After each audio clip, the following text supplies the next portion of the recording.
안녕하세요. 한국의 경제성장률이 전망치가 낮아지고 있습니다. 2022년 11월 달의 전망보다 지금 더 낮아진다라고 하는데요. 상반기에는 1.2%, 하반기에는 2.4%로 해서 연간 1.8% 경제성장을 할 거라고 전망한답니다. 그런데 감히 말씀드리건데 상반기 1.1%는 가능한 숫자일까요? 상반기에 0.5, 0.7% 이렇게 성장하는 거 아닐까요? 하반기는요.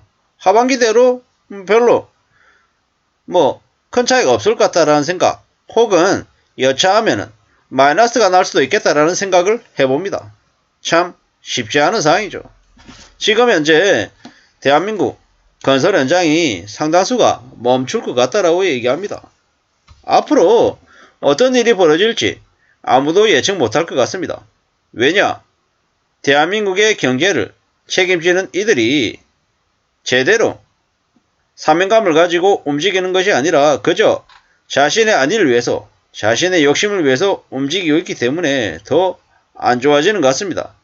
세금을 탕진할 생각을 했지 제대로 된 전망, 제대로 된 지원, 적재적소에 투자하고 움직이는 법들이 없기 때문인 것 같습니다.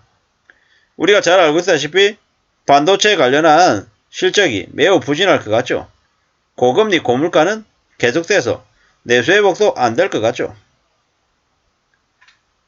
상반기에 경상수지 전망도 17억 달러로 대폭 줄였답니다. 상반기 물가 상승률도 4%대라고 하는데요. 계속되는 물가 때문에, 고물가 때문에 소비는 얼어붙을 거라고 얘기한답니다.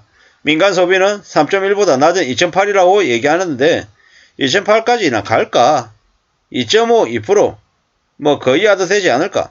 이런 생각도 듭니다. 지금은 많이 어려운 상황입니다. 앞으로 경기 침체가 계속되면 보통 사람들이 진 빚이 무게가 어떻게 되겠습니까? 2배, 3배 늘어나는 거죠. 이자를 100만원 내는 사람들이 150만원, 200만원 내면 삶이 어떻게 될까요? 힘든 거죠. 빚을 진 사람들의 상당수가 자신의 소득의 절반을 부동산 관련 빚 갚는 데 쓴다고 하죠. 400만원 벌어서 200만원을 빚 갚는 거예요. 그럼 나온 200만원으로 살아야 되는데 살아지냐라는 거죠. 답이 없으면 어떡합니까? 배달의 민족 앱 깔아서 움직이면서 계속 배달하는 거죠. 배달하면 돈을 많이 법니까? 많이 벌지는 못합니다.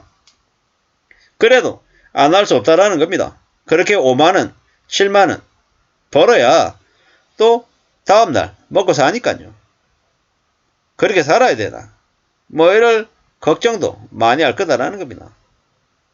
이제는 빚을 내서 뭔가 하는 일을 하기 어려울 겁니다.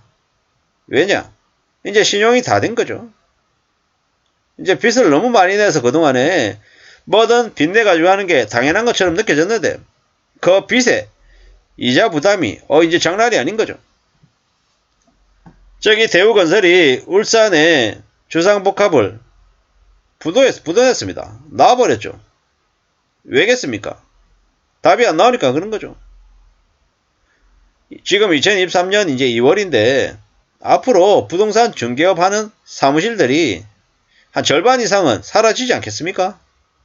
거래도 없을 건데 올해만 거래가 없겠냐고요? 내년에도 없고 내후년에도 없을 것 같은데요. 부동산 거래 절벽이 심해지면 그냥 부동산 시장이 그냥 얼어붙는 걸로 끝나는 게 아니라 대형 가전제품, 가구, 도배, 여러 가지 관련되어 있는 업종들이 매출이 대폭 줄어드는 거죠. 이제 그와 관련해가지고 먹고 살기가 어렵더라는 거죠. 연쇄적으로 많은 것들이 쪼그라든다라는 겁니다.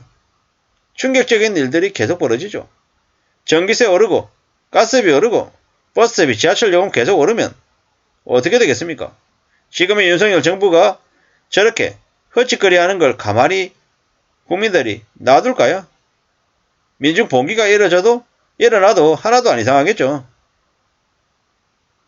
지금 대한민국의 영부인이 깜빵 안 가겠다고 지금 헛짓거리하고 있고 무려 50억의 뇌물을 받은 곽상도라고 하는 놈 무죄 받았죠. 아마도 저런 식으로 계속되면 저 검찰 쓰레기들이, 검사, 판사 저놈들이 대거 궁지로 몰리는 일도 생기지 않을까라고 조심스레 추정해 봅니다. 우리는 많은 징조를 해석해서 미래를 알아가야 됩니다. 앞으로 어떤 식으로 살아야 될지, 어떤 식으로 지내야 될지를 잘 궁리해야 됩니다. 먹고 사는 게 엄청 힘들어집니다. 이미 밥값 만원 시대가 아니라 밥값 12,000원 시대, 13,000원 시대가 우리 곁에 온 것 같습니다. 사람들이 많이 힘들어합니다.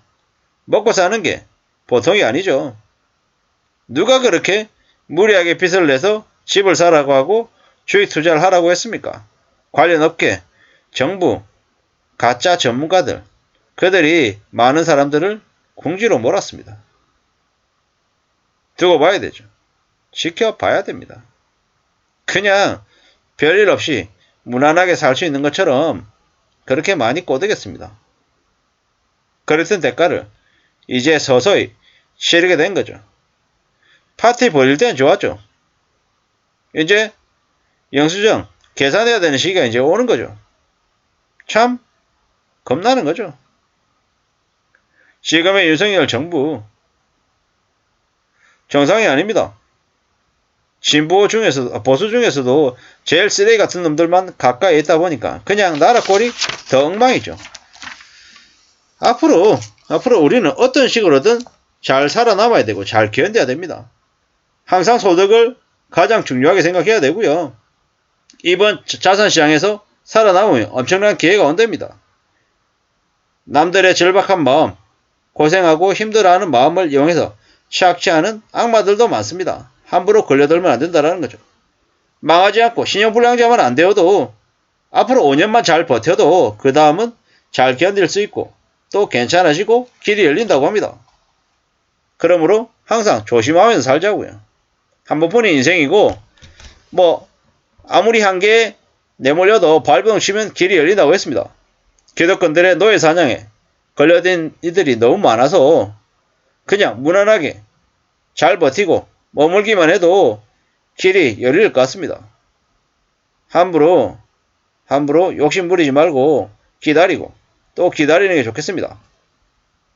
아주 참고 견디면 헐값에 원하는 물건들을 가질 수도 있을 것 같습니다.